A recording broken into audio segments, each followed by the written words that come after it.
Chegando ao seu computador e ao seu smartphone ou em qualquer lugar que você possa acessar a internet com Passes em Passes, o podcast do Leme, Laboratório de Estudos em Mídia e Esporte, gravado diretamente do Audiolab da UERJ. Eu sou o Felipe Mostaro e esse é o nosso segundo episódio do Passes em Passes. Aqui falamos das alegrias e dos conflitos do esporte, trazendo sempre aquilo que você ainda não ouviu sobre o esporte, não é isso mesmo, Matheus? Exatamente, Felipe. Debates que ajudam a gente a entender como o esporte consegue mexer de maneira tão profunda com todos nós. Você ama esporte e quer acessar um conteúdo exclusivo feito por quem realmente pesquisa o esporte? Então o seu lugar é aqui com a gente. E o tema do nosso segundo episódio é o imaginário da seleção brasileira. Já agradecendo a todo mundo que mandou pergunta aí pra gente, acessou não só o nosso podcast em várias plataformas, no Spotify, no SoundCloud, no Deezer. Você que acessou qualquer uma dessas três, marca lá, começa a seguir o nosso podcast, que sempre quando a gente fizer uma nova publicação, você vai ficar sabendo e vai receber essa publicação. Não ouviu o nosso primeiro episódio ainda? Então acessa lá, foi o Direito de Torcer, e hoje a gente está aqui com o nosso segundo episódio. Entra lá na nossa plataforma para mandar pergunta para a gente também. Estamos aqui recebendo com muita honra o diretor do nosso Laboratório de Estudos de Mídia e Esporte, sociólogo e professor de comunicação da UERJ, Ronaldo Delau. Muito obrigado pela presença, amigo. É um prazer enorme estar aqui. Eu queria agradecer vocês pela iniciativa e parabenizar também por essa iniciativa, pelo podcast. Sou muito grato a vocês, tá? Parabéns mesmo. Também estamos aqui, ele já entrou antes no programa, já tinha chamado, vai ser devidamente apresentado Matheus Reis, pesquisador do Leme, graduando aqui da UERJ e também jornalista da Rádio Globo e CBN, que vai participar e apresentar o programa junto comigo, não é isso, Matheus? Isso mesmo, Felipe, tamo junto, obrigado aí pelo convite, professor Lá, um grande abraço, prazer estar aqui com vocês no podcast. Também estão aqui no nosso estúdio nosso diretor e roteirista Fausto Amaro, a nossa produtora Marina Mantuano e nosso editor Léo Pereira. Muito obrigado pela presença de todos no nosso programa. Depois dessa preleção, né, desse mapa tático, vamos começar o jogo. Não é simples falar do imaginário, né, e da simbologia em torno da seleção brasileira. A história do escrete nacional é marcada por altos e baixos, momentos de aproximação e afastamento da torcida. No programa de hoje nós vamos conversar sobre alguns desses momentos e como foi construída a relação do brasileiro com o futebol, mais especificamente com a seleção brasileira. Também nós vamos refletir aí sobre o lugar e os limites que a seleção ocupa hoje no ethos nacional e na própria imagem do Brasil, principalmente, né, a partir do contato com os estrangeiros. Para começar a nossa conversa, a gente pensou em qual seria um momento emblemático, né, quando surge essa relação do brasileiro com a seleção masculina de futebol. A gente entrevistou o professor de comunicação da Universidade Federal de São João del Rei, integrante aqui do Leme e atualmente fazendo pós-doutorado na Universidade Federal de Minas Gerais, UFMG, Chico Brinatti. Tudo bem, Chico? Tudo bem, Felipe? Um prazer estar falando com vocês aí no Passes em Passes, do Leme, esse grupo de pesquisa tão importante na minha formação. Professor Ronaldo Delau, um abraço para ele, para o Gastaldo, para todo mundo, para o Matheus, vocês que estão aí no estúdio. Beleza, Chico. Para começar, né, a gente estava comentando aqui antes que muitos pesquisadores citam aí o Sul-Americano de 1919, a Copa de 1938, a derrota de 1950 e outros também os primeiros títulos da seleção brasileira, o tricampeonato, né, 1958, 1962, 1970. Mas a gente pesquisando, tentando encontrar aqui no nosso programa, nosso segundo episódio, qual seria um momento emblemático para a formação da relação do brasileiro com a seleção brasileira, mesmo passando por todos esses eventos aí que eu citei, você traz uma novidade para a gente aí na sua pesquisa, não é isso, Chico? Olha, Felipe, todos esses eventos que você cita, né, o Sul-Americano de 19, a Copa de 38, né, que é a primeira que o Brasil realmente consegue ter um êxito, né, 30 e 34 ele só teve, na verdade, campanhas desastrosas, digamos assim, e a derrota de 50, as vitórias, né, de 58 em diante, enfim, são eventos que realmente marcam essa relação da torcida com a seleção brasileira. Só que essa pesquisa que eu estou desenvolvendo junto ao estudo do lazer aqui, o programa de pós-graduação na UFMG, eu estou pesquisando justamente o que seria, o que a gente poderia chamar de pedra fundamental, digamos assim, o início dessa relação, né? E aí a gente tem, oficialmente, pela CBF, pelos dados, o início de uma seleção brasileira em 1914, né? No jogo contra o Exeter City da Inglaterra, no dia 21 de julho, no campo das Laranjeiras e tal.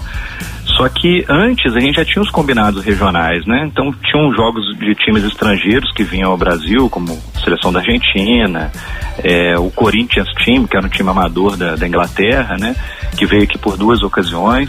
Então esses jogos você já tinha pela imprensa um discurso de patriotismo no ato de torcer por aquelas equipes, né? Por aquilo que eles chamavam de Scrats, né?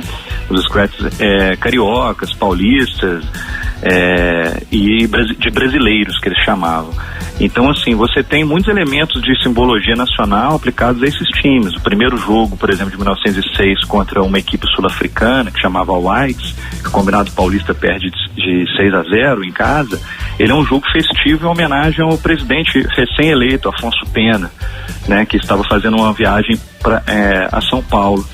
E o time joga com a camisa do Mackenzie, que é uma camisa vermelha, que é homenagem ao Mackenzie, que é o primeiro time de brasileiros, time de futebol de brasileiros, o Futebol Association, né? E já em 1908, no Rio de Janeiro, a excursão da equipe da Argentina, você tem uma equipe já jogando com uma camisa branca, calção branco, mas com fitas verde e amarela, que demonstram aí, digamos assim, uma relação com os símbolos, né, da nação naquele primeiro momento ali de Primeira República, né? Beleza, Chico. E aqui a gente está no Laboratório de Estudos de Mídia e Esporte. Nossa foco, né, nossa intenção é sempre um olhar para qual foi a narrativa da imprensa. E nesse sentido, qual foi, né, o que a imprensa contou quando falou desses primeiros movimentos, né, desses primeiros jogos dos Scrats? Se a gente pega esses jogos, né, e são vários jogos, se eu não me engano aqui, são 40 e poucos jogos, né, entre combinados carioca, paulistas, combinados de ingleses que atuavam no país e combinados de brasileiros, que eles chamavam. A gente tem uma criação do que a gente pode chamar, digamos, de um repertório de cobertura jornalística, que é a mesma que a gente encontra hoje, que é muito próximo, vinculando o ato de você ir ao estádio, de você torcer para aquela equipe, como um ato de patriotismo. Então você tinha crônicas, né, que saíam nos jornais, aí você tem vários jornais impressos, Gazeta de Notícias, O País, Correio Paulistano, o Estado de São Paulo, Jornal do Brasil, enfim, todos eles com uma narrativa muito próxima, que era o fato de você torcer para aquela equipe e estar tendo um ato de patriotismo, a defesa do seu país em campo. Despertava o interesse do público, que via nesse ato de torcer pelos brasileiros, né, um símbolo de defesa da própria nação. E aí, no momento que você tem ali, né, de Primeira Guerra, em que você tem uns sentimentos de defesa do seu país, da sua pátria, muito aflorados, e você tem esses jogos, digamos assim, com equipes estrangeiras, em que você colocava naquele primeiro momento a vitória em campo como a vitória de uma nova nação. Então você mostrava que o brasileiro, ele poderia competir com outros países de igual para igual. Ele poderia vencer os ingleses, os Corinthians, eles poderiam vencer os portugueses, os argentinos.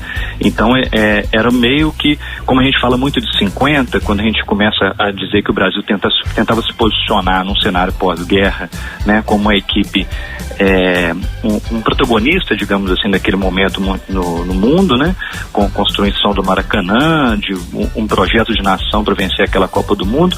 Nesse momento pré-seleção brasileira, antes de 1914, a gente também tem esse tipo de construção, de que o país é um país que pode ser grande, que pode ser como os países europeus, que pode ser como a Argentina, porque pode vencê-los em campo com os seus sportmen, né, que são os jogadores, os atletas.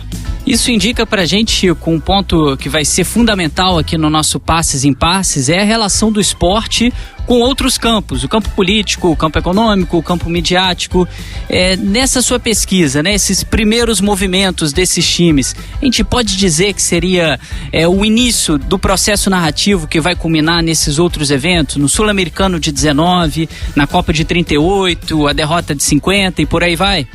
Sim, a gente tem nesses primeiros jogos alguns vestígios dessa construção, né? Você tem crônicas que, falando sobre o dia a dia do Rio de Janeiro, em que o cronista se identifica como uma pessoa sendo levada a atos de patriotismo porque ele estava interessado na vitória do time contra os argentinos em 1908, isso, né? Então, se você pega ali, você vai fortalecendo esse tipo de construção a um ponto de chegar no ano de 1913, você tem uma série de partidas. Você tem a vinda dos portugueses, tem a vinda de uma equipe da seleção chilena, vem a excursão do Combinado Paulista pro Uruguai e Argentina, e você consegue as suas primeiras vitórias ali em campo. Então aquilo vai aflorando uma necessidade de se construir uma equipe que representasse todo o país, que acaba culminando com o ano seguinte, 1914, a formação oficial, digamos assim, da seleção. E aí dali em diante, óbvio que você tem vários embates, né, da questão dos sul-americanos, os primeiros sul-americanos, né, com a derrota de 16 e 17, a influência de governos, e aí passa com a vitória de 1919, sendo que nesse primeiro momento, digamos assim, da seleção, nesse momento a gente podia chamar aí, digamos, né, desse momento inicial, na verdade, né, sendo a vitória que vai começar a marcar de forma muito forte a identidade nacional pela seleção, que é 1919, né? E aí depois a gente tem outros eventos que você citou muito bem aí, como o terceiro lugar na Copa de 38, né? E aí tendo muito da influência dos governos, né? Usando a seleção como um instrumento de unificação nacional, como um sentimento de pertencimento, né? De uma nação em torno de uma equipe de futebol. Muito obrigado, Chico, pela participação, e tá mais do que convidado, viu? Quando estiver aqui no Rio, as portas do Audiolab UERJ, do Passes em Passe do Leme, sempre aqui abertas, te esperando, viu, amigo? Grande abraço.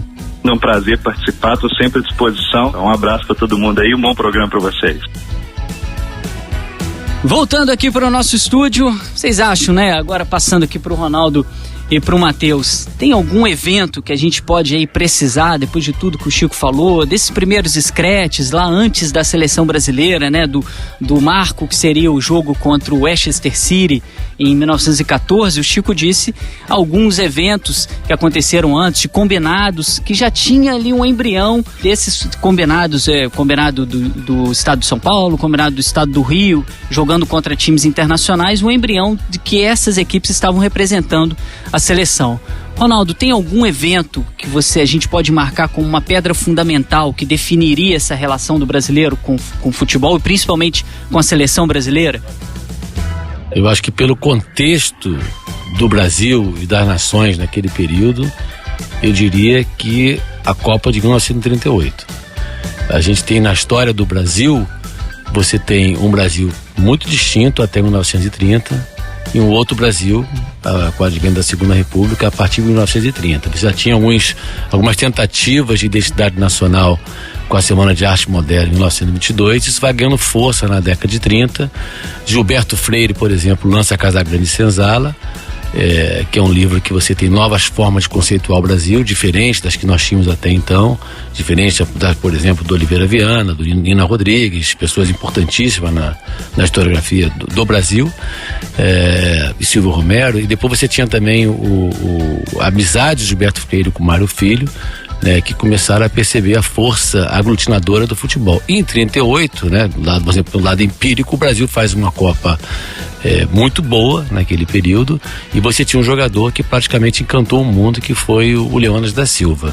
E é justamente um pouquinho antes da semifinal contra a Itália, uns 2 dias antes, você sabe mais do que eu, Felipe, que o Gilberto Freire, acho que 17 de junho, 18 de junho de 1938, ele escreveu um artigo, ficou muito famoso no Diário de Pernambuco, chamado Futebol Mulato, onde ele, as ideias já contidas no Casagrande e Senzala, ele coloca ali para tentar explicar o que seria o nosso futebol brasileiro para o estrangeiro.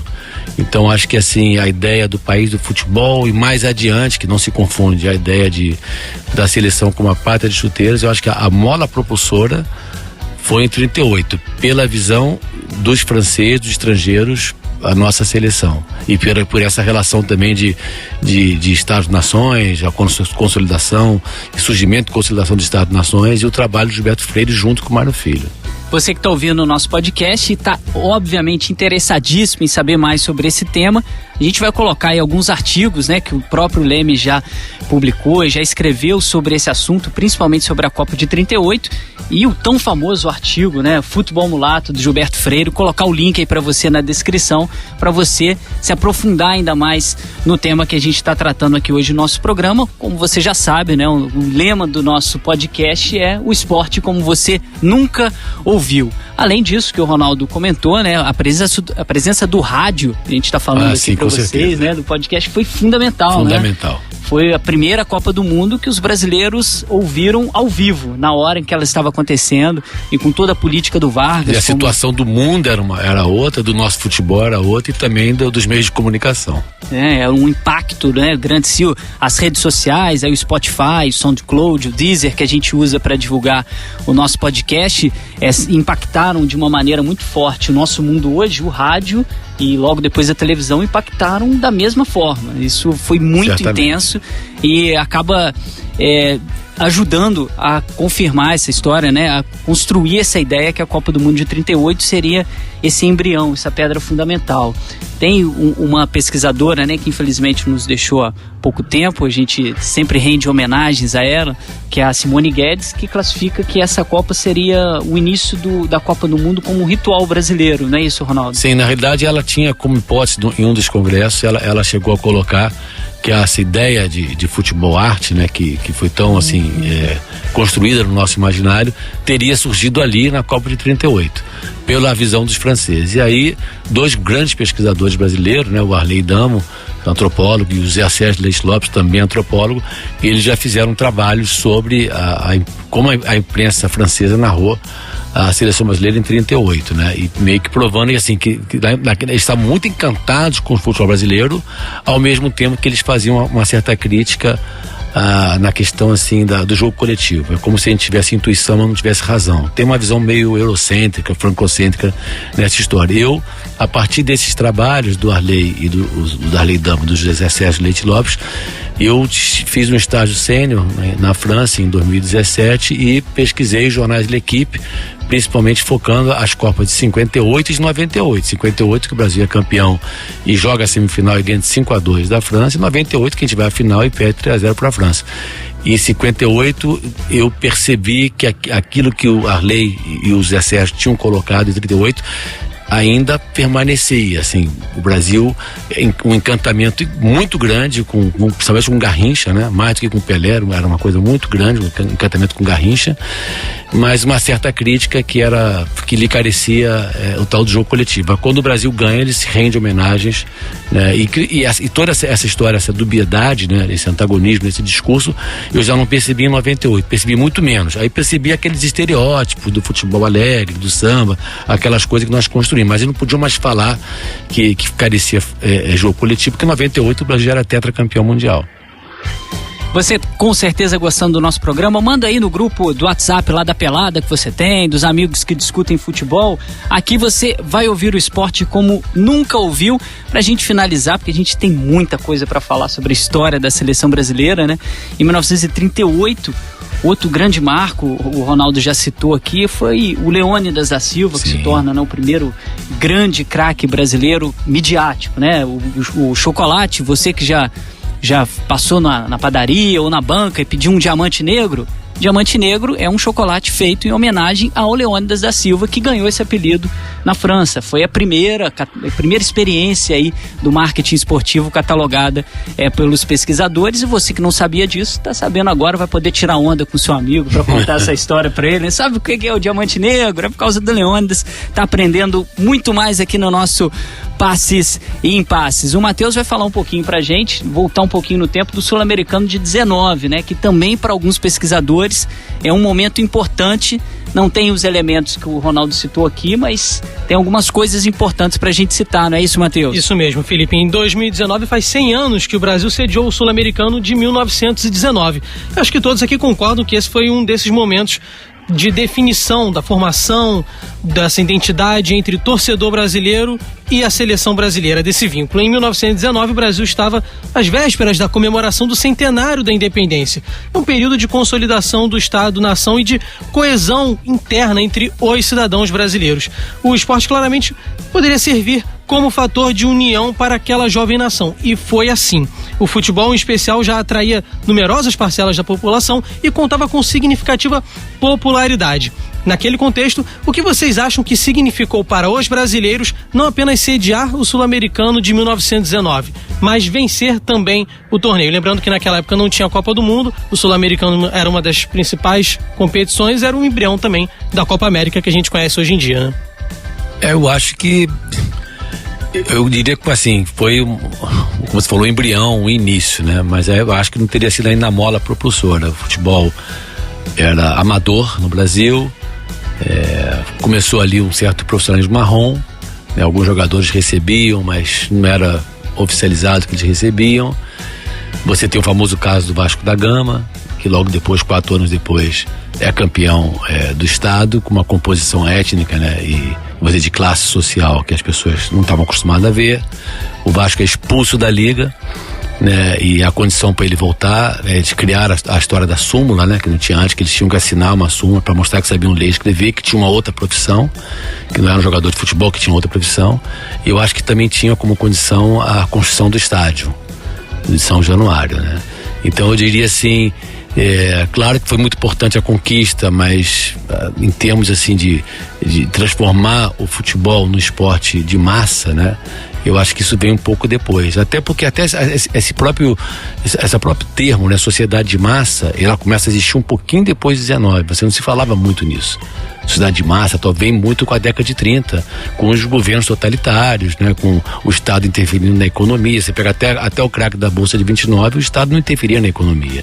Depois passou a ter essa intervenção em alguns países adotando regimes muito totalitários, fascistas, como a Itália, como o Japão, como a Alemanha.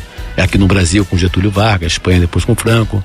Então eu diria que isso no 19 é importante, mas acho que 38 tem uma importância maior. Tem aquela questão também de que toda criança, para ser impulsionada, ser mantida viva no imaginário, também depende do resultado, sim, né?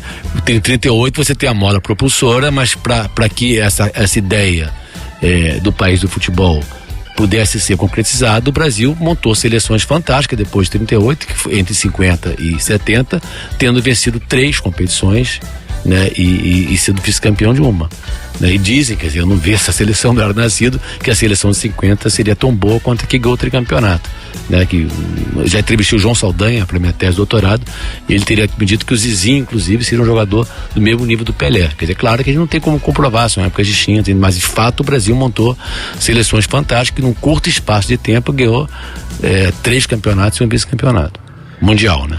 A Copa do Mundo tinha realmente uma força maior do que tem hoje em dia. E um outro detalhe importante, Matheus, aí sobre o Sul-Americano de 1919 é que em 1938 a gente tem o papel do rádio, e a ideia que a gente trabalha aqui no nosso laboratório de estudos de mídia e esporte, que é da comunidade imaginada, de um pesquisador, né, de um historiador chamado Anderson Benedict. Benedict Anderson. Benedict Anderson. Isso. Obrigado, Ronaldo. Que é o que? Ele vai dizer que uma sociedade, ela vai começar a tomar a ideia de que ela tem esse pertencimento a partir dessa ideia de comunidade imaginada. Todos se imaginam, não estão no mesmo espaço físico, mas todos, por algum eixo, aí entra o rádio, partilham da mesma ideia, da mesma narrativa. Isso aconteceu em 38. Em 1919 a gente ainda teria o jornal impresso, a maioria da população era analfabeta. Isso é uma fagulha, mas para ganhar o país inteiro, de norte a sul, o rádio vai ser fundamental para criar essa ideia de comunidade imaginada e trazer o brasileiro para essa relação com a seleção brasileira mais intensa. Tem um dado aí interessante, assim, pega em 19 mesmo, o escritor Lima Barreto, não sei se foi antes ou depois do Sul-Americano, ele tentou fundar a Liga Antifutebol, porque ele dizia que o futebol era muito elitista e muito racista, que era no esporte de branco. E logo depois tem uma crônica do Graciliano Ramos que dizia que o futebol era fogo de palha, Ele achava que isso não ia ganhar força no Brasil. Então, assim, não é exatamente como em 38, que já era uma coisa mais consolidada. Não, sobre esse papel do rádio em 38, eu acho que tão importante quanto o resultado, de certa forma, é você pensar a narrativa radiofônica nos jogos, por exemplo. Porque a gente sabe que a gente tem a ideia, por exemplo, até assistindo a um jogo atualmente no rádio, de que pelo pique do narrador e tudo mais, é uma partida super disputada, super equilibrada, e nem sempre é assim. E naquela época lá dos anos 30, anos 40, quando a gente não tinha esses padrões ainda de objetividade, de ser fiel aos fatos, por exemplo, os narradores não tinham muito pudor em serem fiéis à realidade. Então, às vezes, era um cruzamento torto, a bola batia no ombro do jogador, a bola pererecava dentro da área, o goleiro falhava, era gol. Mas o narrador descrevia como um cruzamento perfeito, o jogador que subiu mais alto que todo mundo, uma cabeçada no ângulo. Então, tudo isso também ajudou a construir essa ideia de futebol bonito, esse jogo diferenciado, esse talento que teria só o brasileiro, em tese. Isso, né? tem uma história que acho que é na Copa de 58. Não sei se foi o Brasil e Áustria, teve uma partida que o Brasil ganhou de 1-0, agora eu esqueci a partida, minha memória está falhando. Que as pessoas da Copa de 58 iam ver os jogos depois no cinema. E aí o jogo, de ser assim, pela narração radiofônica, foi um jogo maravilhoso, cheio de lances espetaculares. As pessoas foram no cinema e ficaram, assim, decepcionadas, porque estavam vendo outro jogo. E o Nelson Rodrigues veio com a frase básica, disse que o verdadeiro jogo mesmo foi aquele que vocês escutaram no rádio, e não os que você viram no cinema.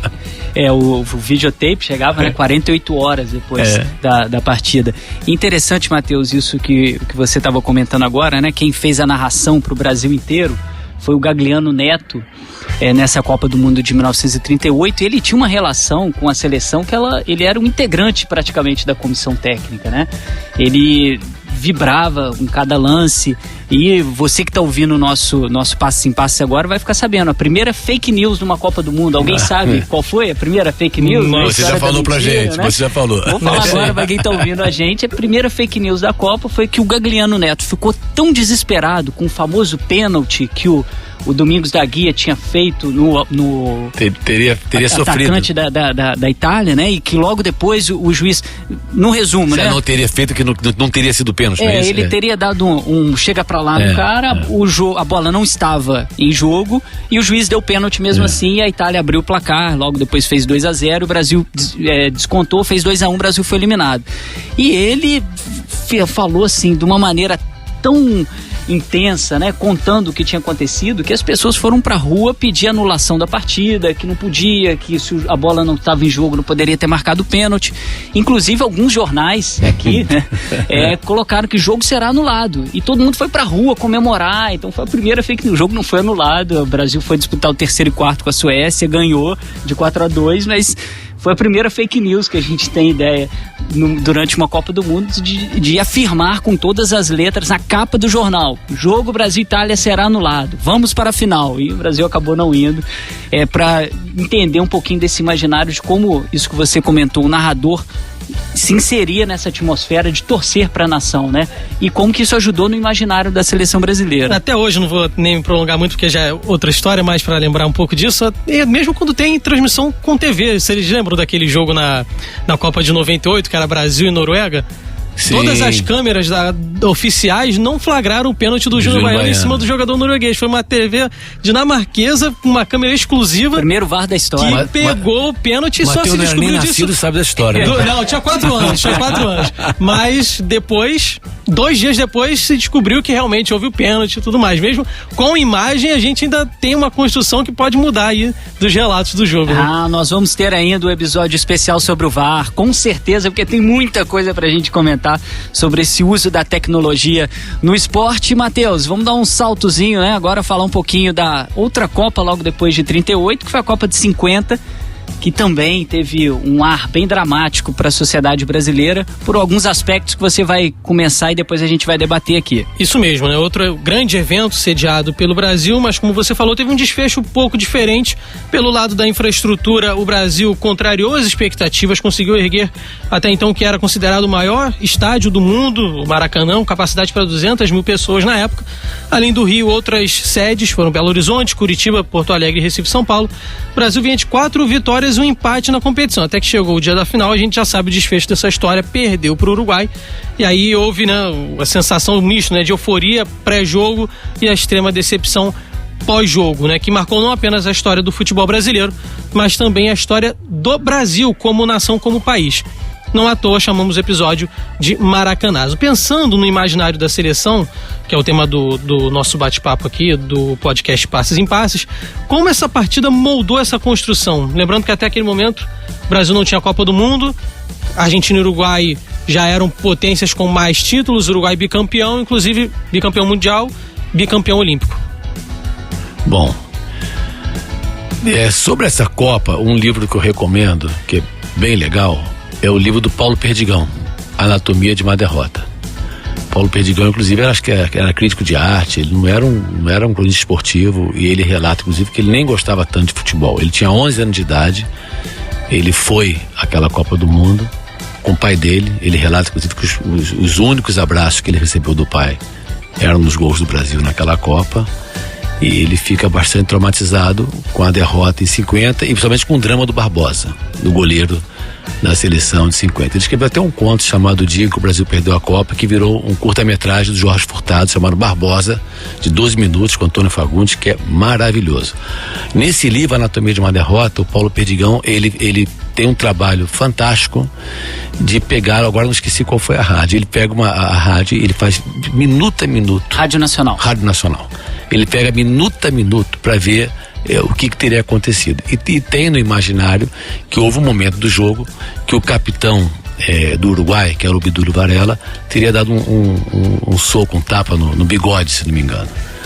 Ele disse que não viu isso em nenhum momento. Ele disse que tem uma certa discussão, que parece que o bigode deu uma entrada muito séria, mas que não teria esse tapa. Quer dizer, mas é engraçado que ele estava fazendo essa pesquisa e um colega lá, um profissional da Rádio Nacional, perguntou para ele assim: essa hora que o bigode vai levar o tapa? Ele, alguém viu o tapa. Você viu o tapa? Não era nem nascido. Quer dizer, o tapa que não existiu no imaginário. Quer dizer, nós construímos toda uma história, né, em cima daquela derrota, apesar de que até então era a melhor colocação do Brasil em 4 Copas do Mundo.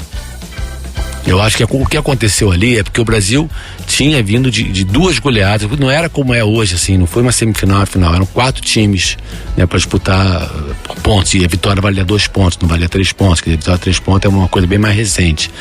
Então o Brasil ganhou de 6-1 e 7-1 da Suécia e da Espanha, enquanto o Uruguai empatou uma partida e venceu. Empatou com a Espanha e da Suécia. De 3-2 no finalzinho. Então o empate era do Brasil. Aí o Brasil faz 1-0 no início com um gol do Friaça, depois o Schiaffino empata, e aí tem um gol do Gija. E quando eu tive no Uruguai e fui no Estádio Centenário, tem um museu lá, é muito engraçado, porque 2 coisas me chamaram a atenção, né? Primeiro, que eles se consideram tetracampeões mundiais, porque eles consideram o bicampeonato olímpico como Copas do Mundo, tá? Então aqui todas as culturas gostam de valorizar aquilo que as tornam diferentes, então elas tendem a aumentar as suas questões.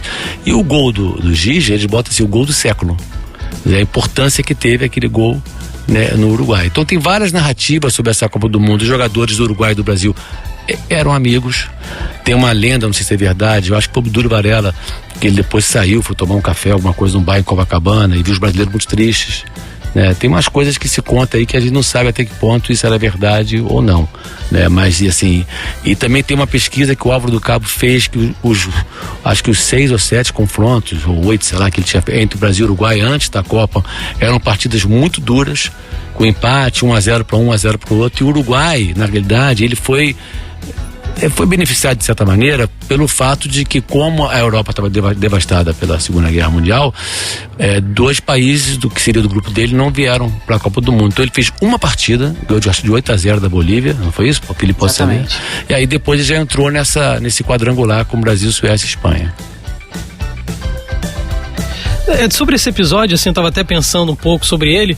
Eu acho que a gente tem um momento ali de tensão e de consolidação em relação a essa questão da relação da torcida brasileira com a seleção, nessa questão do imaginário, porque a gente vê toda uma questão da culpa em cima do Barbosa, um personagem negro, e que poderia resultar numa marginalização desse tipo de personagem, um jogador negro, do time da seleção, o que poderia, de certa forma, colocar em risco toda a ideia de construção do Gilberto Freire e tudo mais, sobre um time miscigenado que representaria o Brasil e que essa seria a alavanca, né, de identificação da torcida com a seleção. Mas, ao mesmo tempo, a comoção que teve ali, eu acho que foi uma forma de mostrar como já estava muito forte aquela ligação, porque você só se emociona, você só tem aquela empatia por algo que você se identifica. Então, do jeito que aconteceu aquilo ali, eu acho que no final das contas acabou reforçando também um pouco essa ligação já da seleção como algo que representaria o país, o que representaria ser brasileiro também. Vamos pensar também nessa questão que você tocou, na questão da culpabilização do Barbosa,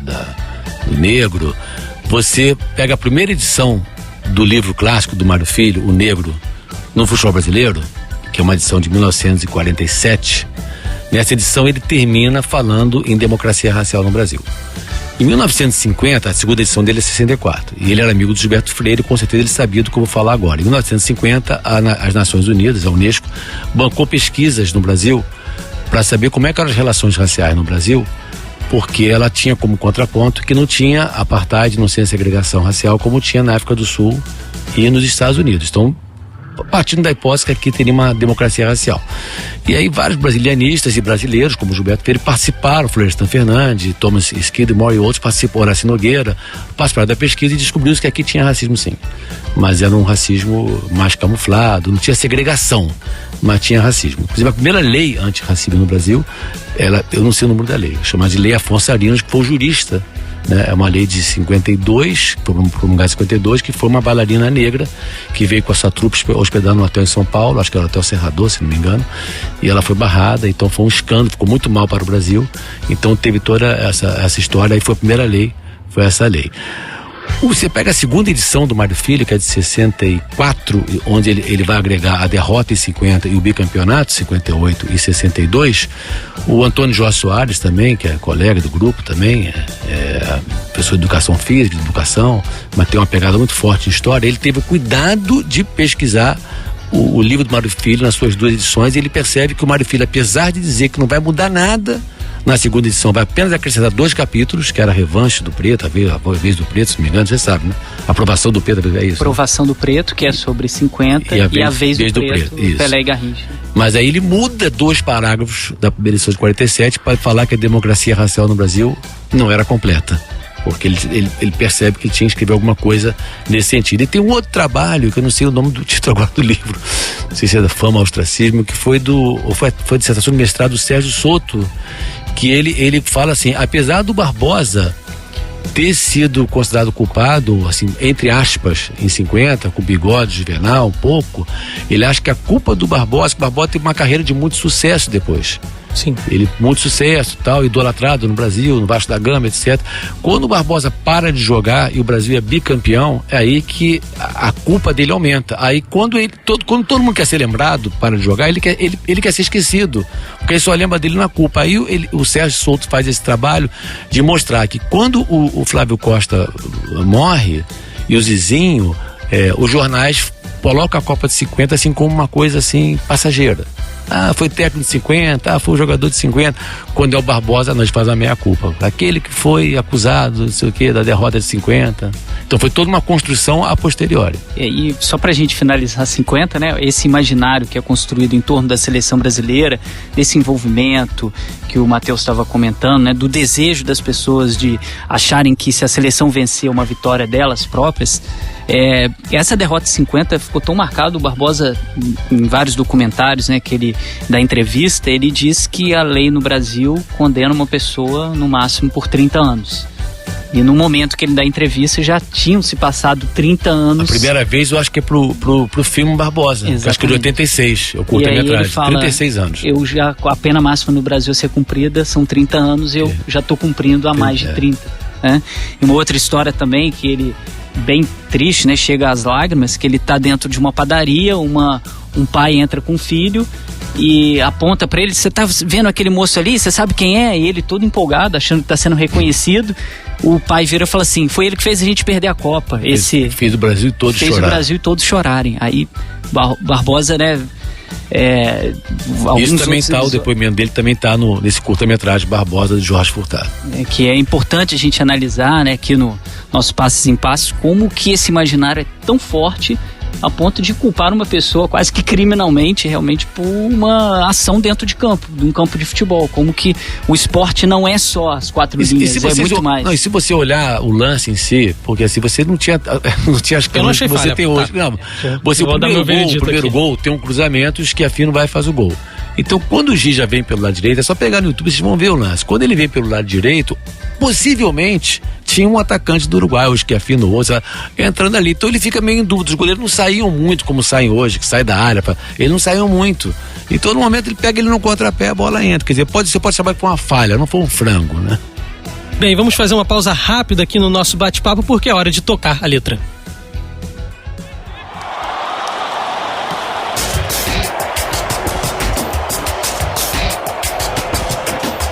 Como nós sabemos, a relação música-esporte é intensa. No nosso quadro Toca a Letra, vamos trazer sempre uma música que possui um forte vínculo com o esporte e mostrar como essa relação foi construída.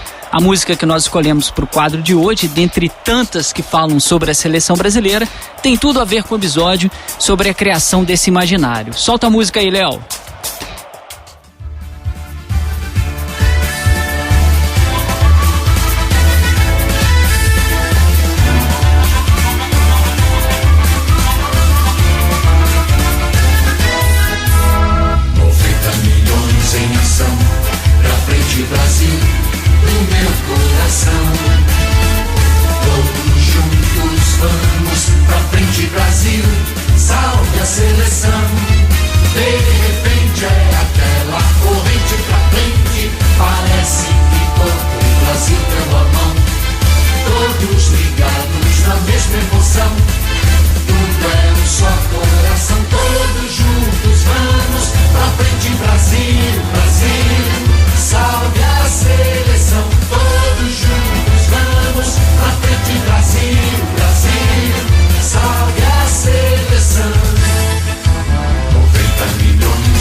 A marchinha Pra Frente Brasil, de Miguel Gustavo, que acabamos de escutar, marcou um momento histórico de alegrias para a seleção brasileira, porém duro e triste para a sociedade brasileira.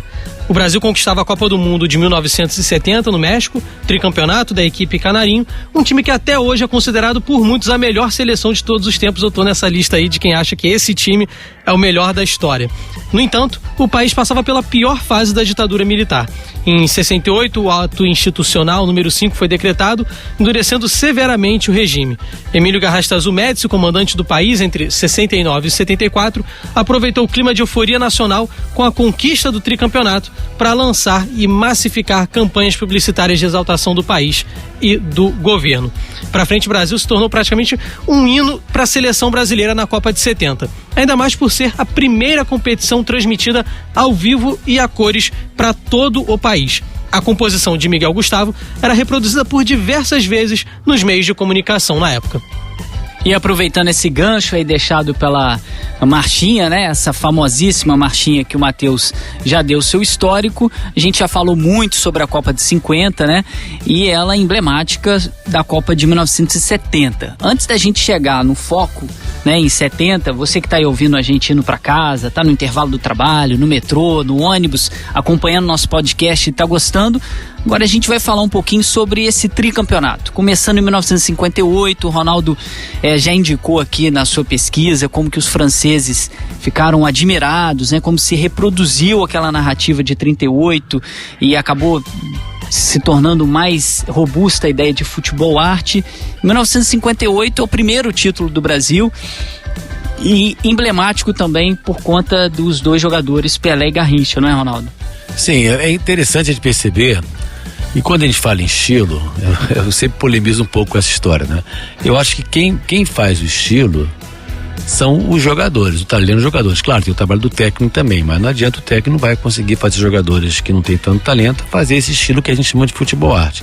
Eu acho que houve de fato um momento que o futebol não era globalizado, que as pessoas não conheciam, só alguns jornalistas que vinham pra cá pra ver, assim, outros que iam lá pra fora pra ver, assim, também não sabiam como os outros times jogavam.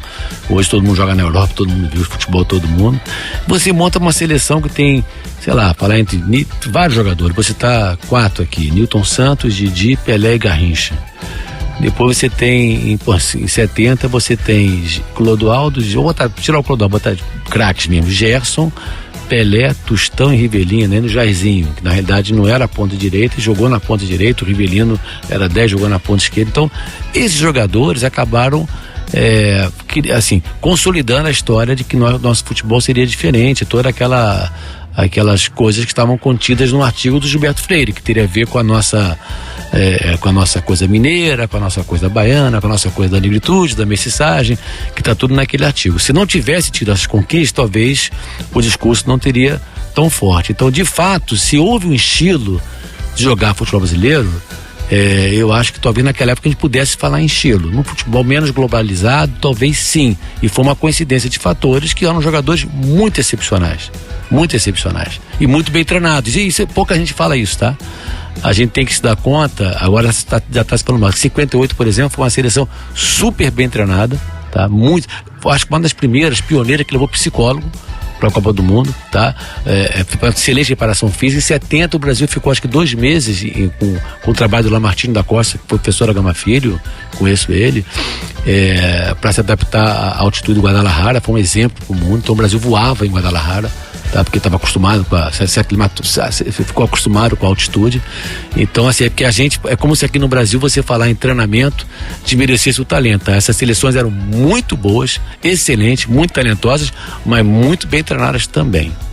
E isso, Ronaldo, é interessantíssimo você tocar nesse assunto, porque um dos focos, né, que a gente faz as nossas pesquisas aqui do Leme é essa ideia narrativa de excluir essa preparação, como se o dom do brasileiro surgisse nessas Copas do Mundo como algo que só o Brasil teria, e muito da narrativa se exalta demais os jogadores e muito pouco essa preparação, principalmente em 58, 1970, né? A gente tem alguns trabalhos importantes do Tony com o Santoro, que a gente vai colocar aí na nossa descrição, daqui a pouquinho a gente vai falar. É só você perceber, temas, até, né? Quando a pessoa fala assim, o Felipe é bom de bola, eu falo, ele é esforçado. Eu tô dizendo que ele não joga bola, quer dizer, você desmerece o esforço, né?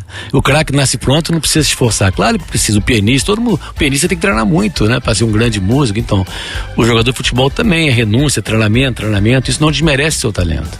E nesses 3 títulos, né, da seleção brasileira, a gente pode dizer que se amarra e a gente chega no ápice da narrativa, tanto de Pátria de Chuteiras, quanto a narrativa do futebol arte, que tem uma diferença grande, né, Ronaldo? Não se confunde, não. As pessoas acabam confundindo o futebol arte com a Pátria de Chuteiras, essa ideia, e a gente tem a consolidação disso. A partir dali, de 1970, é um marco, algo emblemático do que seria o modelo brasileiro de se jogar futebol, que o Brasil, pela própria imprensa, né, ao longo do tempo, só conseguiu jogar mais uma vez, que foi em 82, pela própria narrativa da imprensa. O antropólogo Zé Carlos Rodrigues, que me chamou a atenção no artigo que eu escrevi, que é sobre, esqueci o título agora, Futebol e Comunicação, a Consolidação do Campo Acadêmico. Ele leu o artigo e falou que eu estava confundindo, botando como coisas iguais a pátria de chuteira com o Brasil País do Futebol. São coisas distintas, né? Eu acho que a seleção com a pátria de chuteira, que foi a expressão, eu não sei exatamente quando, ninguém vai precisar qual é a coluna que o Nelson Rodrigues, irmão do Mário Filho, dramaturgo, escritor Nelson Rodrigues, a primeira vez chamou a seleção como sendo a pátria de chuteiras. Eu acho que fazia muito mais sentido, né, no momento de Estado de Nações, naquele momento de 70, 58, 62 e 70 fazia muito sentido, né? Como se a vitória da seleção ou a derrota da seleção fosse a vitória e a derrota de um projeto da nação brasileira. Como assim, o Roberto da Mata trata a Copa de 50 como maior tragédia nacional. Eu acho um exagero isso, tá? Mas ele fala, é o antropólogo Roberto da Mata. Mas é como se a derrota da seleção simbolizasse a derrota do Brasil como nação, de um projeto de nação. Em 70, o tricampeonato é como se fosse a vitória da nação brasileira. Isso eu vejo até com bons olhos, de alguma maneira, isso vem decaindo, não é de agora não, isso já vem há algum tempo, né? Final da década de 90 para cá, com a globalização, jogadores jogando fora do Brasil, você percebe que o tetracampeonato em 94 e o penta em 2002 foram celebrados como vitória, como você vibra com a vitória do seu time, mas sim, a vitória da seleção, de um time de futebol, que é a seleção brasileira. Não teve feriado nacional como teve em 70, 2 dias de feriado nacional. E a derrota, por exemplo, na final para a França 98 foi vista, teve a CPI da Nike e tal, mas a derrota no Brasil não ia ficar pior, nem melhor com aquela vitória. E depois o 7-1, mais emblemático, mais recente para a Alemanha, que virou meme, quer dizer, não foi visto como uma tragédia, que o Brasil iria ficar pior por causa daquela derrota. Isso eu vejo com bons olhos, com uma certa maturidade da sociedade civil brasileira. Esse é o segundo episódio do nosso Passes em Passes, o esporte como você nunca ouviu. Matheus, aproveitando essa deixa aí do Ronaldo, tem outra pergunta, não é isso, Matheus? Exatamente, Felipe. Se no passado a seleção acabava desfrutando dessa grande popularidade entre os brasileiros, era vista como motivo de orgulho, nas últimas décadas essa relação, como o próprio professor acabou de falar, tem mudado. O Hugo Lovisolo, que é um dos fundadores do Grupo Esporte e Cultura, junto com o professor Elal, que está aqui com a gente, disse no início dos anos 2000 uma frase que repercute até hoje nos debates sobre o futebol nacional. Na época, uma entrevista no jornal O Globo, o Hugo disse, abre aspas, o orgulho nacional não sofre mais com as derrotas, há uma diversificação de interesses em outras modalidades de esporte e lazer. O futebol já não tem tanto peso. Ele concluiu, a pátria calça chuteiras cada vez menores, fecha aspas. Eu particularmente acho que essa declaração dele foi de uma coragem imensa, porque foi no início dos anos 2000 e o momento em que o Brasil tinha participado praticamente de 3 finais de Copa do Mundo seguidas, venceu em 94, perdeu em 98, mas ganhou em 2002. Eu acho que ele foi muito na contramão. Foi antes de 2002, foi antes. Foi um pouquinho antes de 2002, mas mesmo assim, né, pela participação, era a única seleção na época tetracampeã do mundo, Brasil participando de finais de Copa do Mundo, tendo resultados, e ele foi na contramão dizendo que não era isso. O que é mais curioso é que isso foi, na realidade, a gente estava preparando o lançamento, foi um pouquinho antes do livro A Invenção do País do Futebol, que foi lançado em 2001, isso aí deve ser final de 2000, acho que a gente estava organizando o livro e o jornalista, acho que Pedro Mota Gueiro ficou sabendo disso. O curioso é que o que o editor fez com a frase do Hugo, ele botou na manchete, a gente falou várias coisas, e quem é o Hugo Lovisolo?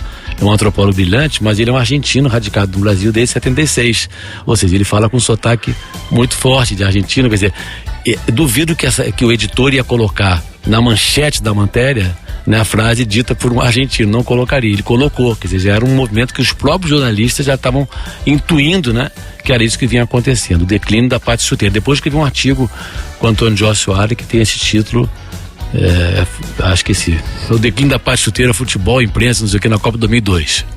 Mas o título é o declínio da pátria de chuteiras. E ao final de toda a Copa do Mundo, esse é um assunto que vem à tona, né? A última pesquisa do Instituto Datafolha registrou um número significativo de brasileiros que não gostam de futebol.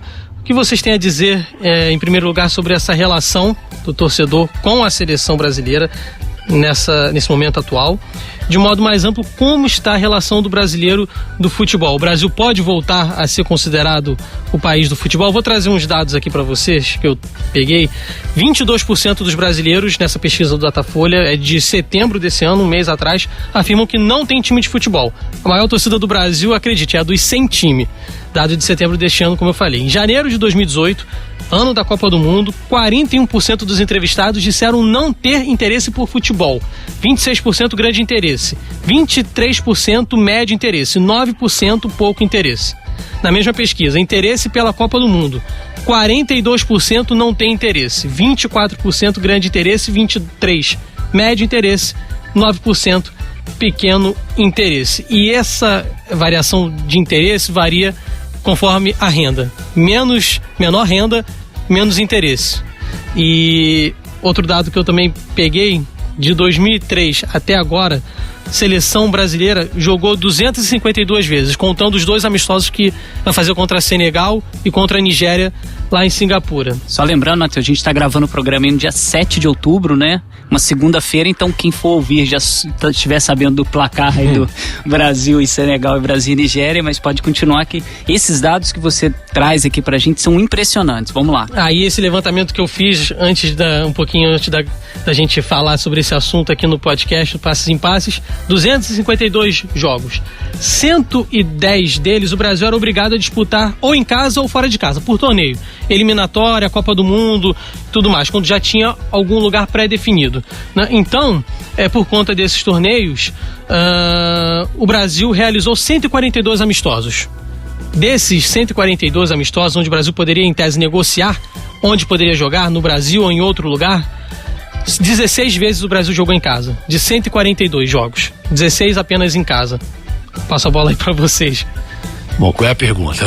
Vamos lá. A relação do torcedor com a seleção. Olha, nesse momento atual, eu não tenho os dados do passado para comparar, mas assim, a minha sensação é de que no passado também seria isso. Eu acho que a maior torcida é daqueles que não gostam, não acompanham futebol, mas acompanham a cada 4 anos. Pelo menos esse dado da torcida sem time já está estável há pelo menos uns 15 anos. Eu acredito que sim. Eu acho que antes também. Eu acho que talvez a mudança é que você hoje tem uma diversificação maior de esportes que podem competir com o futebol. Mas eu acho que o Brasil ainda seria o país do futebol, daquele número de pessoas que acompanham os seus times. Então o que mudou de fato, mas não foi de agora também. Bota de uns 25 anos para cá, até um pouquinho mais, é que hoje os torcedores que gostam de futebol torcem mais para os seus times locais do que para a seleção brasileira, o que antes você era meio que dividido. Você tinha um carinho muito grande pela seleção. Hoje você tem um carinho maior porque você prefere seu time ser o campeão brasileiro.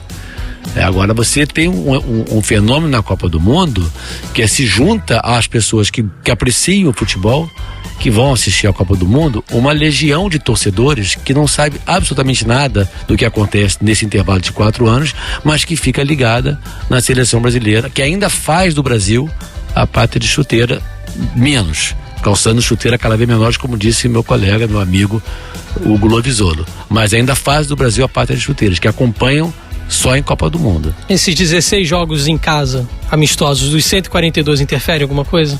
Tem um peso nessa sua análise? Não saberia dizer, não sei, porque a televisão também hoje transmite os jogos, né? Eu acho que a relação do brasileiro mudou com a seleção, daqueles que acompanham o futebol no dia a dia, daqueles que só vinham a cada 4 anos, se mudou, acho que o impacto é menor. Ela mudou daqueles que acompanham o futebol no dia a dia. O cara que torce pro Flamengo, pro Corinthians, Vasco, Botafogo, eu acho que essa relação se modificou. Até porque ele olha a seleção, muitos jogadores, se ele não acompanha o futebol da Europa, muitos ele tem que começar a conhecer naquele momento. Ele não vê os seus jogadores. Antigamente você sabia, tem um do Vasco, tem 2 do Flamengo, tem um do Fluminense, você sabia os jogadores que estavam ali. Hoje você não sabe mais. Ele sabe que porque você acompanha muito futebol de fora, mas eles não estão ligados aqui, você não tem uma relação de idolatria tão forte como você tem com os jogadores dos seus times locais.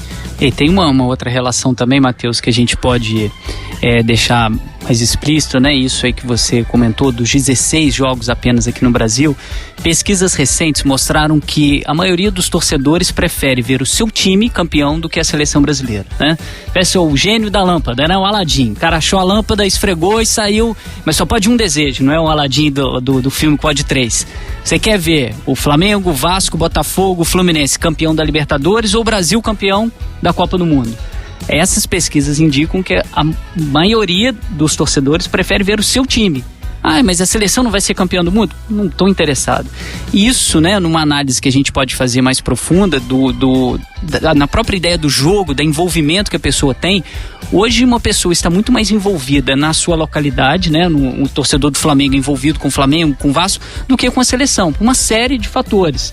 Os jogos da seleção serem em outros países, né, a casa da seleção brasileira ser o Emirates Stadium em Londres, ela jogou mais em Londres do que aqui no Brasil. Os jogadores da seleção brasileira irem para fora cada vez mais cedo, né? O Davi Luiz na Copa do Mundo de 2014, ninguém sabia quem era.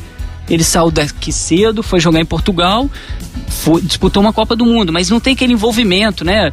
É claro que o pessoal que acompanha o Passe em Passe, que é fanático em futebol, vai saber aonde que o Davi Luiz começou, mas a grande parte do público não sabe em qual time ele começou jogando. E antigamente você tinha isso, né? A seleção de 70 era repleta só de jogadores daqui do Brasil. 82 você tinha... Só tinha o Falcão fora. Só tinha um Falcão fora. Então esse distanciamento vai também... E que tinha uma relação forte com o Inter. É fora, mas tinha uma relação forte com o Internacional. Exatamente. Esse distanciamento vai deixando o torcedor menos envolvido. E como você disse quando estava comentando da Copa de 50, o envolvimento das pessoas, quanto menor a emoção de acompanhar e dizer, ganhar, ganhou. Se não for campeão, não tem problema. Eu acho que isso ficou muito evidente na comparação entre as grandes derrotas, né, em tese, né, de 50 e a de 2014. O professor Elau, acho que, claro, se eu estiver enganado, pode até me corrigir, professor, mas ele fala assim, que a derrota de 50 foi uma tragédia e a de 2014 virou meme. É isso, exatamente foi isso. Piada. Quer dizer, claro, tragédia nacional foi o termo que usou o D'Amato. Ele é um pouco exagerado, mas é isso, em termos futebolísticos, uma tragédia. E em 2014 virou meme. É só você reparar, em 2014 o Brasil perde 7-1, acho que numa quarta-feira. Sim, aí foi terça-feira. Aí depois joga com a Holanda, acho que sábado, né? Sim. Isso. Perde 3-0. Sim. No domingo a final era Argentina e Alemanha. Os jornais de segunda-feira estavam todos já preocupados com o retorno do brasileiro. Eu, como sou rubro-negro, estava preocupado que o Flamengo, se não me engano, estava beirando ali, ou já estava na zona de rebaixamento para sair. Então eu estava preocupado com o jogo de quarta-feira do Flamengo. Ninguém estava mais falando de 7-1. 7-1 era piada. E você, tá gostando do programa? Tenho certeza que sim, então compartilha aí com seus amigos.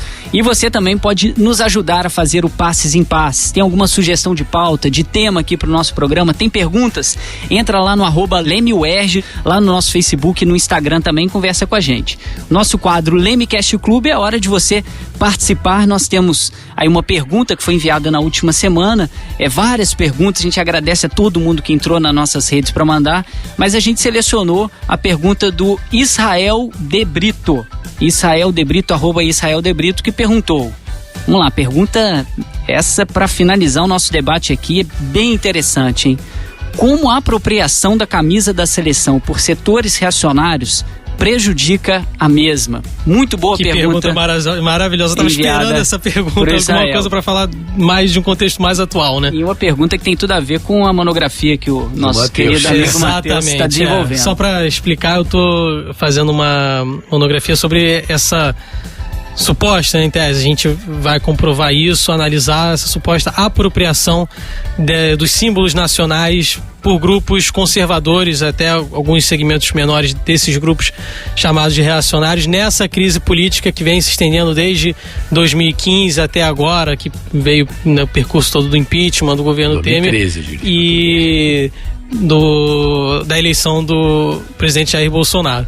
Enfim, eu vejo como uma tentativa de se adquirir, tentar ganhar adesão para a pauta.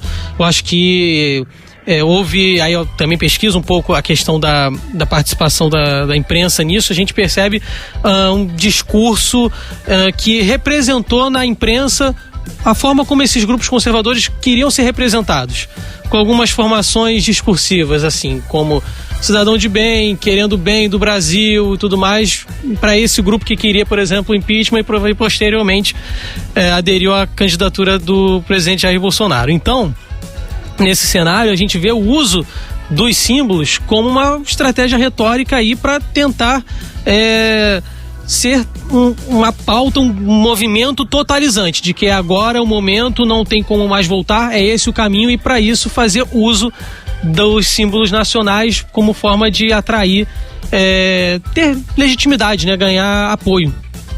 Matheus, só vamos refletir uma coisa aí, você tem razão no que você falou.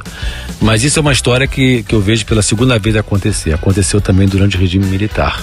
Se apropriar dos símbolos da pátria, e quem não era a favor do regime associava que ser nacionalista é ser a favor do governo. É uma grande burrice isso. Você pode ser patriota, nacionalista e ser contra o governo que está naquele momento no poder. Eu vejo a segunda vez que acontece isso.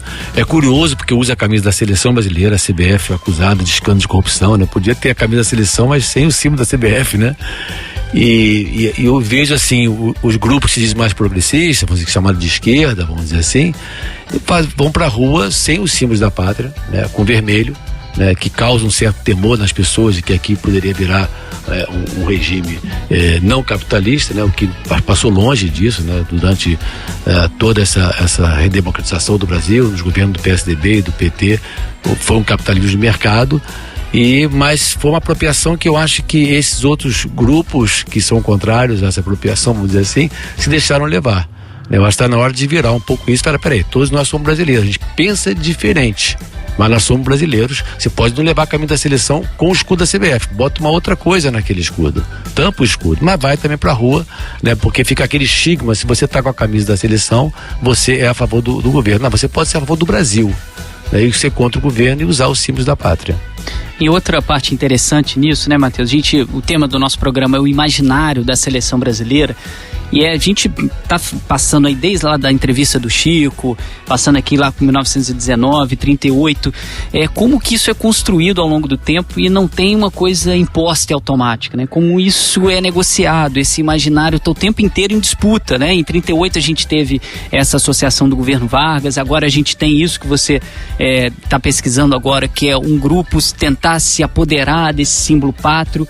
O tempo inteiro tem essa negociação, e como o Ronaldo disse, os outros grupos têm que tomar a frente de retomar isso. Uma coisa que a gente observa muito nas nossas pesquisas é a Copa de 82 foi meio que um resgate desses símbolos nacionais, das pessoas colocarem o verde e amarelo sem medo de estar se remetendo a alguém que defenderia o regime militar. Então, esse imaginário da seleção brasileira, né, diretas já. Então, esse imaginário da seleção brasileira é tão repleto de disputas e é tão rico que é difícil a gente marcar algum momento que ele foi assim e sempre será. Ele está sempre em disputas e a gente não sabe como vai ser em 2022, por exemplo, na próxima Copa do Mundo.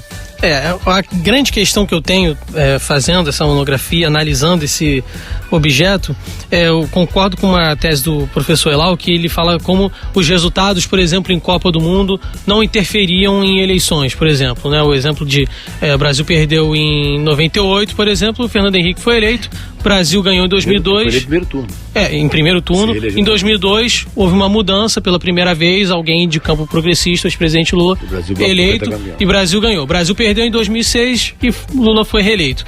Agora, 2010 e 2014 da mesma forma. Agora, a grande questão diante de todo esse cenário em que tem uma mudança da representação da camisa, dessa menor ligação do torcedor com a seleção brasileira, e aí eu acho que o 7-1 também teve um papel nisso, de ser um baque.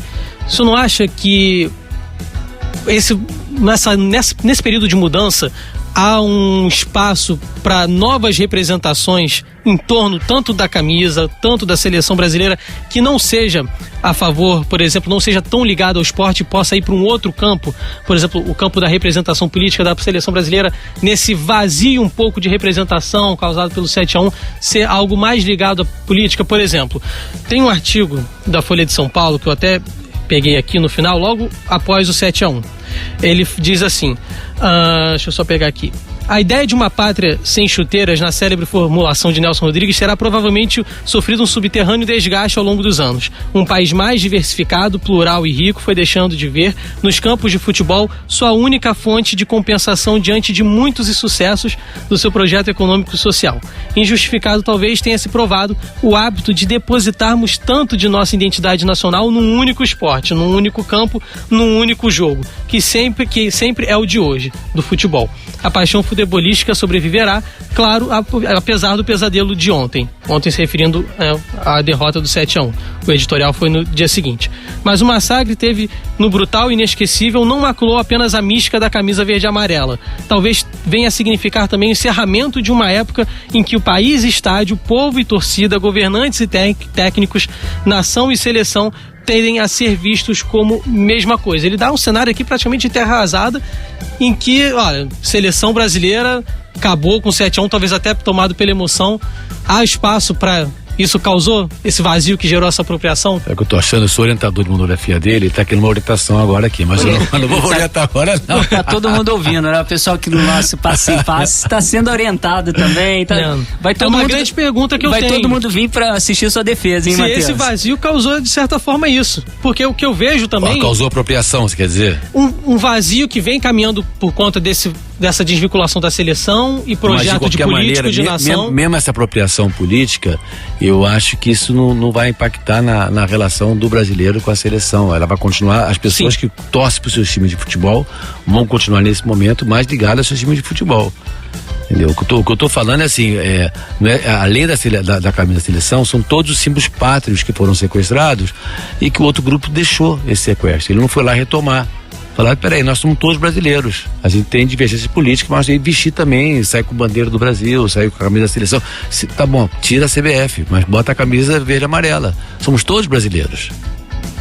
Entende o que eu tô falando? Mas a orientação a gente faz depois. E você que está aqui participando dessa orientação, participando do nosso programa, acompanhando no Deezer, no SoundCloud ou no Spotify, segue a gente lá nas redes sociais para mandar pergunta e sugerir temas. A gente já está chegando no finalzinho do nosso programa, a gente vai para o nosso quadro Ondas do Leme.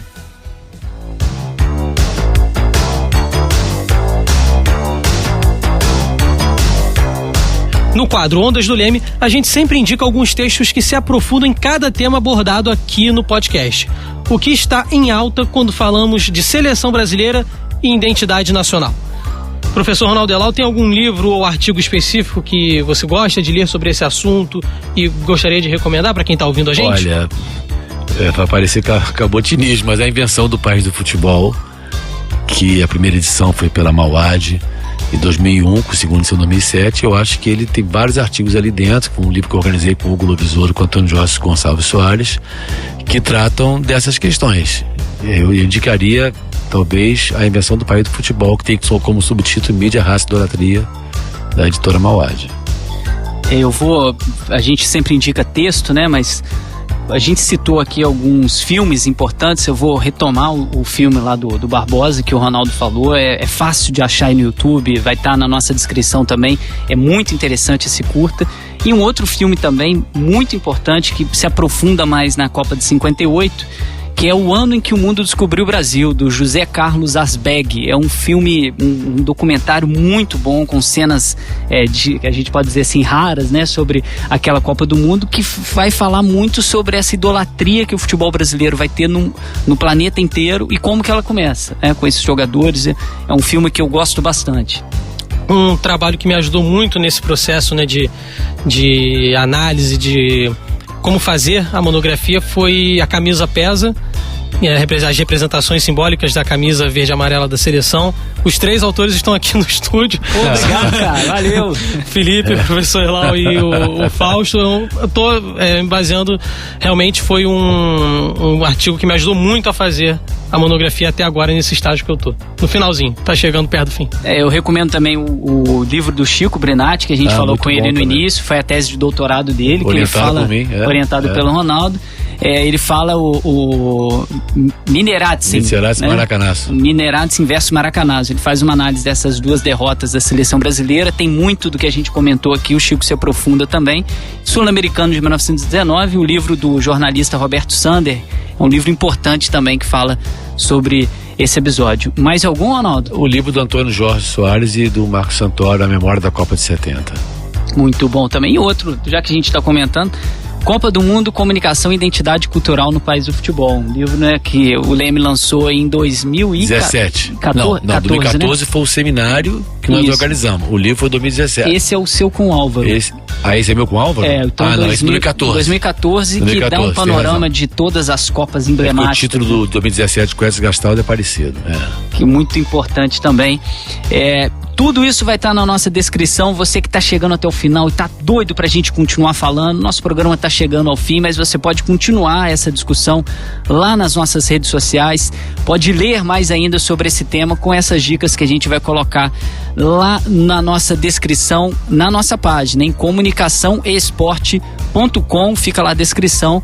Nas outras redes a gente não consegue colocar todos os links para você. Se tiver faltando alguma coisa no Face, no Instagram, é só correr lá na nossa página. Para finalizar o programa, o Léo vai rodar pra gente a vinheta Jogo da Vida.